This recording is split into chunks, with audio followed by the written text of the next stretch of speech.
66 లక్షల మంది అవ్వాతాతలకు, వితంతులకు, వికలాంగులకు గతంలో ఎప్పుడు జరగని విధంగా మంచి చేశాం. వారి కష్టాల్లో తోడుగా ఉంటూ, వారి కష్టాన్ని అర్థం చేసుకుంటూ,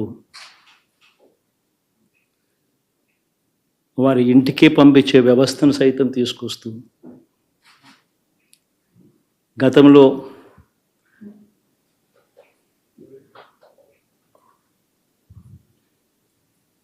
మా ప్రభుత్వం అధికారంలోకి రాకమునుపు ఇస్తా ఉన్న చాలని పెన్షన్ నుంచి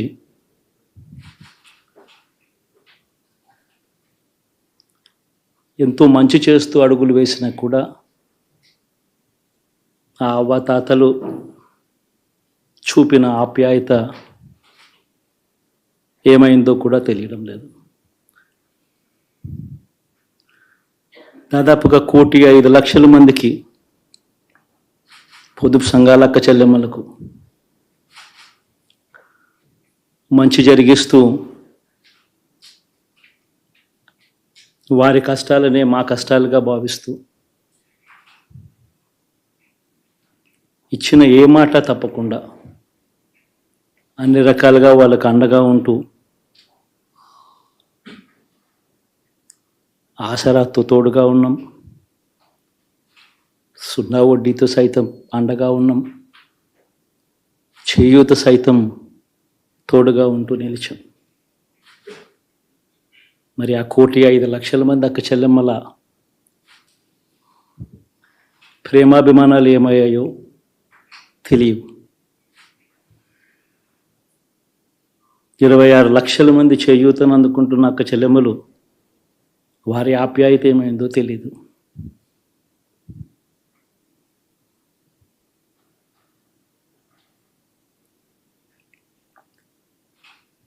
పిల్లల చదువుల కోసం ఏ తల్లి ఏ తండ్రి ఇబ్బంది పడకూడదు అని మొట్టమొదటిసారిగా పూర్తి ఫీజులు ఇస్తూ తీసుకొచ్చి అందగా నిలిచాం. చదువుల్లో ఎప్పుడూ చూడని మార్పులు తీసుకొచ్చాం.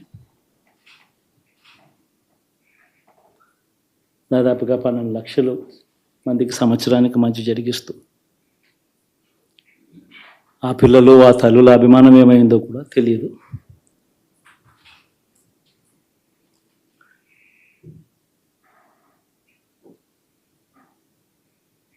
దాదాపుగా 54 లక్షల మంది రైతన్నలకు గతంలో ఎప్పుడూ చూడని విధంగా జరగని విధంగా పెట్టుబడికి సహాయంగా అందించే కార్యక్రమం మొట్టమొదటిగా జరిగింది మన ప్రభుత్వం వచ్చాకే.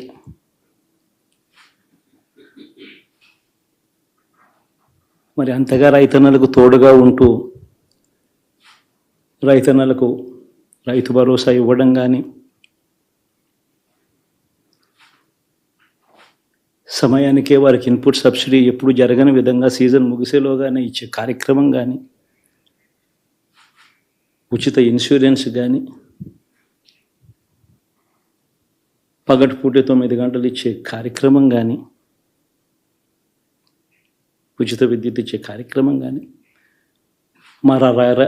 మరి 1/2 కోటి మంది రైతన్నల ప్రేమ ఏమైందో తెలియదు.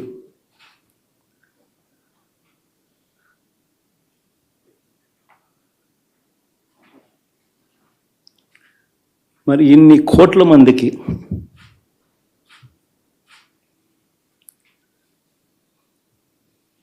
పేదవాడికి తోడుగా ఉంటూ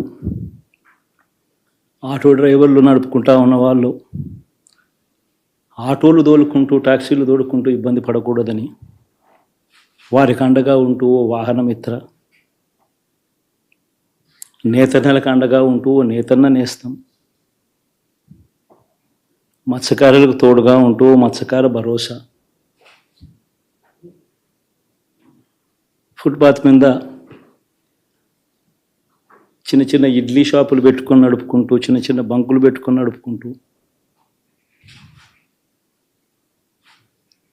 చిన్న చిన్న వ్యాపారాలు చేసుకుంటా ఉన్న వీళ్లకు నా అక్క చెల్లెమ్మలకు, నా అన్నదమ్ములకు మంచి జరగాలని ఆరాటపడుతూ వాళ్ళకు ఒక తోడు,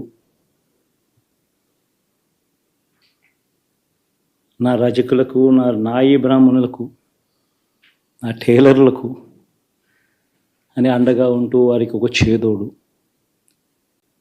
మరి ఇన్ని లక్షల మందికి ఇంత మంచి చేసి, ఇన్ని కోట్ల మందికి, లక్షలు కూడా కాదు, కోట్ల మందికి మంచి జరిగించి, ఎప్పుడు జరగని విధంగా మేనిఫెస్టో అంటే ఒక చెత్తబుట్టలో పడేసే డాక్యుమెంట్ కాదు. ఒక మేనిఫెస్టో అంటే ఒక బైబిల్ అని, ఒక ఖురాన్ అని, ఒక భగవద్గీత అని మొట్టమొదటి రోజు నుంచి కూడా భావిస్తూ ఏకంగా 99% వాగ్దానాలు అమలు చేసి, ఈవెన్ జనసేన పవన్ కళ్యాణ్ ఆయనకు కూడా స్వేచ్ఛ లేదు. ఎక్కడైనా సరే విశాఖపట్నానికి వెళితే ఉన్న పళంగా విశాఖపట్నం నుంచి వెకేట్ చేయాలని తిరిగి, అంటే నగర బహిష్కరణ, ఒక నాయకుడిని నగర బహిష్కరణ చేస్తే కారణం చెప్పకుండా ఇంకా వేరే వాళ్ళ కథ ఏముంటుందో మనం ఆలోచించుకోవాల్సిన అవసరం ఉంది. కేసులు పెడితే ఎందుకు పెట్టావు కేసు అని అడిగితే దానికి సమాధానం చెప్పకుండా ముందు నిన్ను అరెస్ట్ చేస్తున్నాం, తర్వాత కేసు డీటెయిల్స్ ఇస్తా ఉంటారు. ఇలాంటి చాలా జరిగాయి. ఇవన్నిటికీ పరిష్కారం కోసం ఈరోజు మనం చూసిన తర్వాత ఇది మాకేదో అధికారం అని మేము అనుకోవడం లేదు, ఒక బాధ్యత. మేము పాలకులమే కాదు సేవకులం అని చెప్పి నినాదానికి శ్రీకారం చుట్టారు. ఇవన్నీ గుర్తుపెట్టుకొని పనిచేస్తాం. నేను చాలా స్పష్టంగా సూపర్ 6 ఇచ్చాం. అదే మాదిరిగా ప్రజాగళం ఎన్నికల మేనిఫెస్టో ఇచ్చాం. ఇవన్నీ కూడా ప్రజల్లోకి బాగా వెళ్ళాయి. ఒక హోప్ క్రియేట్ అయింది. ఇవన్నిటి ఫలితాలే నిన్న వచ్చాయి. అదే మాదిరిగా మేము ఇక్కడ మీరు చూస్తే ఒక పక్క తెలుగుదేశం పార్టీ మొట్టమొదటిసారిగా పవన్ కళ్యాణ్ గారు ప్రభుత్వ వ్యతిరేక ఓటు చేరడానికి వీలు లేదు, ఈ రాష్ట్రంలో మళ్ళా ప్రజాస్వామ్యాన్ని గాని ఈ రాష్ట్రాన్ని కాపాడుకోవాల్సిన బాధ్యత ఉందని చెప్పి ముందుకొచ్చి ఈ యొక్క కూటమికి బీజం వేశారు. వారిని మనస్ఫూర్తిగా అభినందిస్తున్నాం. ఆ తర్వాత బీజేపీ కూడా ఈ కూటమిలో భాగస్వాములై ముగ్గురం కూడా మీరు ఒక్కసారి ఆలోచిస్తే ఒకరు ఎక్కువ ఒకరు తక్కువ కాకుండా ముగ్గురం కలిసి పనిచేశాం. బేషిజాలు ఎక్కడా లేకుండా మేము ఏదైతే చెప్పామో ప్రజలు గెలవాలి, రాష్ట్రం నిలబడాలి, దీనికోసం పై స్థాయి నుంచి ఢిల్లీ నుంచి వచ్చినటువంటి బీజేపీ నాయకులు గాని, ప్రధానమంత్రి అమిత్ షా గారు గాని, ఇక్కడుండే పవన్ కళ్యాణ్ గాని, తెలుగుదేశం పార్టీ కేంద్ర నాయకత్వం నుంచి కింది వరకు అందరం కూడా ఒక ట్రూ స్పిరిట్ తో పనిచేశాం. 175 అసెంబ్లీలు, 25 అసెంబ్లీలు, అన్ని పార్టీలకు సంబంధించిన సీట్లుగా ఎన్డీఏలో భాగస్వాములుగా ఒక బాధ్యతతో ముందుకు పోయాం. అందుకే ఈ అనూహ్యమైనటువంటి విజయాన్ని సాధించగలిగాం. ఇక్కడి నుంచి బాధ్యత ఉంటుంది. ఆ బాధ్యతని ఏ విధంగా చేయాలనో అవన్నిటి కూడా ప్రణాళికలు తయారు చేసుకుంటాం. అంటే ఈ 5 సంవత్సరాలు జరిగిన విధ్వంసం మీరు ఒకసారి చూసిన తర్వాత ఇది ఒక 30 సంవత్సరాలకు ఎంత డ్యామేజ్ చేయాలనో అంత డ్యామేజ్ జరిగింది. వ్యవస్థలు విధ్వంసమయ్యాయి. మొత్తం ఎకానమీ కుప్పగూలిపోయింది. అప్పులైతే ఎంత చేశారో ఇంకా లోతు పోతే తప్ప మనకు తెలియదు. ఎక్కడెక్కడ చేశారో ఏమేం చేశారో తెలియదు. ఇంకొక పక్క ఎక్కడికక్కడ సహజ సంపద, ఒక శాండ్ కావచ్చు, మినరల్ వెల్త్ కావచ్చు, లేకపోతే ఏదంటే అది ఇంకా మాకు అడ్డే లేదు, ఏమైనా చేయగలుగుతాం, ఎవరైనా అడ్డొస్తే తొలగించుకుంటా పోతామనే ధీమాతో ముందుకు పోయారు. కొంతమంది భయపడి రాలేకపోయారు, ఎదిరించలేకపోయారు. నా కళ్ల ముందర ఒక రైతు చూస్తే ఆ పొలం పక్క నుండి ఇసుక తీసేస్తే అక్కడ భూగర్భ జలాలు ఉండవు, వ్యవసాయానికి నీళ్లు కూడా కొరత వస్తుంది, పక్క నుండే పొలాల్లో కూడా నీళ్లు ఉండవు. కానీ మాట్లాడే సాహసం చేయలేకపోయాడు.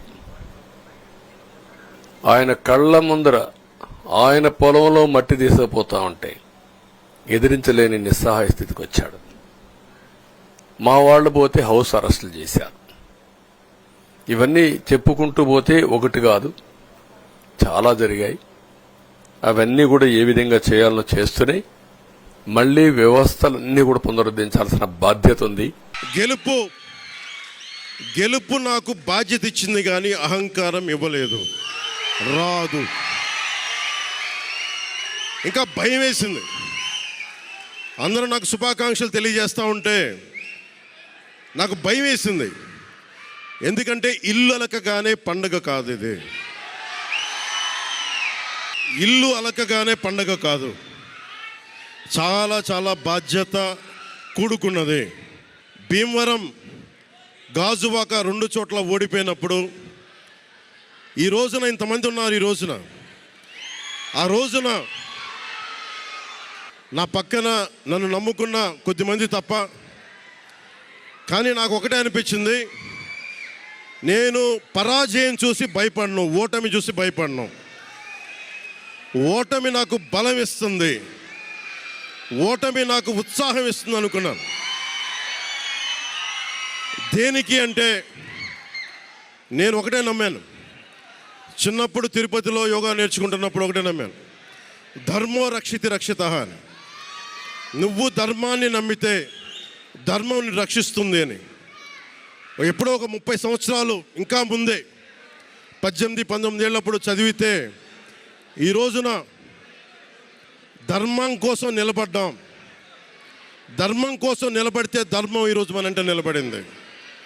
అందుకని మనస్ఫూర్తిగా ఏ శక్తి అయితే కనిపించని ఆ పరాశక్తి, కనిపించని ఆ దేవుళ్ళందరికీ కూడా ఈరోజు నేను కృతజ్ఞతలు తెలియజేసుకుంటాను. మనస్ఫూర్తిగా మీ అందరికీ, పిఠాపురం ప్రజలందరికీ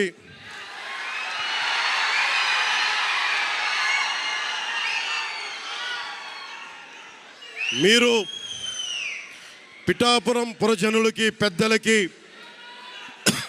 ఆడపడుచులకి, అక్క చెల్లెలకి, యువతులకి, కథం తొక్కిన యువతకి, కథం తొక్కిన జన సైనికులకి, జనసేన నాయకులకి, తెలుగుదేశం నాయకులకి, తెలుగుదేశం శ్రేణులకి, తెలుగుదేశం నాయకులు వర్మ గారికి, వారందరికీ కూడా నా ప్రత్యేక కృతజ్ఞతలు తెలియజేసుకుంటా ఉన్నాను. మీరు పిఠాపురంలో పవన్ కళ్యాణ్ గెలిపించలేదు, కేవలం పిఠాపురం ప్రజలు పవన్ కళ్యాణ్ ఒక్కడిని గెలిపించలేదు, 5 కోట్ల మంది ప్రజల్ని గెలిపించారు. మీరు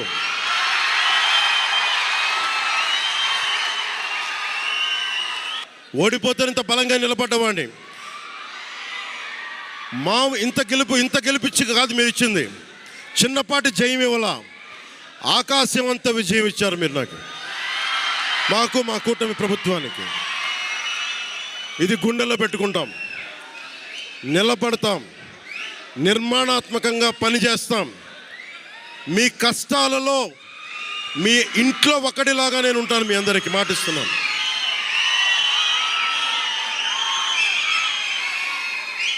మీ ఇంట్లో ఒక్కడిగా, ఒకటే గుర్తుపెట్టుకోండి, మా ఇంట్లో మా కుటుంబ సభ్యుడు నాకు కులాలకి, మతాలకి, ప్రాంతాలకి అతీతంగా ప్రతి ఒక్కరూ ఆలోచించాల్సింది, మా ఇంట్లో కుటుంబ సభ్యుడు పవన్ కళ్యాణ్.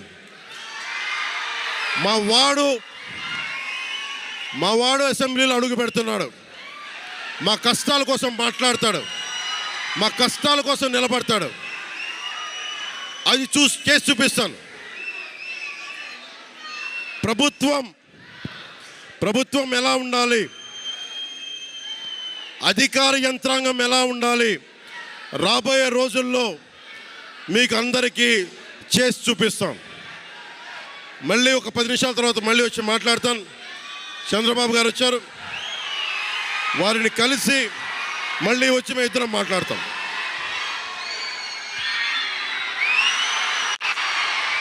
నా యువగలం పాదయాత్రలో స్పష్టంగా ప్రజలకి కార్యకర్తలకు నేను హామీ ఇచ్చాను. ఏ అధికారులు వైకాపా నాయకులైతే చట్టాన్ని ఉల్లంఘించి ప్రజల్ని తెలుగుదేశం పార్టీ కార్యకర్తలు ఇబ్బంది పెట్టారో వాళ్ళపైన ఎంక్వైరీ చేస్తాం. అధికారులకు సంబంధించిన విధంగా జ్యుడిషియల్ ఎంక్వైరీ చేస్తాం. ఎంక్వైరీ నివేదిక మేరకు సర్వీస్ నుంచి డిస్మిస్ చేసి జైలుకు పంపించడానికి కూడా నేను వెనకాడను అని ఆనాడు ప్రజలకి చెప్పా, కార్యకర్తలకు చెప్పా. అది ప్రజలు ఒప్పుకున్నారు. అందుకే ఈరోజు ఎప్పుడు లేని విధంగా మనకు మ్యాండేట్ వచ్చింది. తప్పనిసరిగా ఇచ్చిన మాట, ఇచ్చిన హామీ నేను నిలబెట్టుకుంటాను అండి. నేను వైకాపా, దయచేసి వైకాపా నాయకులకి పార్టీకి సూచించే స్థాయి నాది కాదు. మేమేం చేస్తాం చాలా స్పష్టంగా చెప్పాం. కక్ష సాధింపులు, హెరాస్మెంట్లు, ప్రభుత్వ ఆస్తులు ధ్వంసం చేస్తాం, ఇది మాకు రాదు, మేము చేయం. ఇదంతా ఆ పార్టీకి తెలిసింది. అందుకే ప్రజలు ఈరోజు ఇలాంటి మ్యాండేట్ కూటమికి ఇస్తాం జరిగింది. సో మాకు ఇచ్చిన మ్యాండేట్ నిలబెట్టుకోవాల్సిన అవసరం 3 పార్టీలపైన ఉన్నాయి. ఎందుకంటే ఆంధ్ర రాష్ట్ర చరిత్రలో ఎవరికి రాని మ్యాండేట్ మాకు వచ్చింది, ఎవరికి రాని మెజారిటీలు మాకు వచ్చినాయి. ఆ బాధ్యత మేము నిలబెట్టుకోవాలి. ఉందాతనంగా ప్రజలకి సేవ చేసే దిశగా మేము పనిచేస్తాం. ఇచ్చిన ప్రతి హామీ నిలబెట్టుకునే బాధ్యత మేము తీసుకుంటాం. నో సాక్షి పర్లే ఎన్టీవీ మిత్రులు, టీవీ9 మిత్రులు కూడా వచ్చారులేండి. పర్లే మరో సాక్షి ఉన్నారులేండి.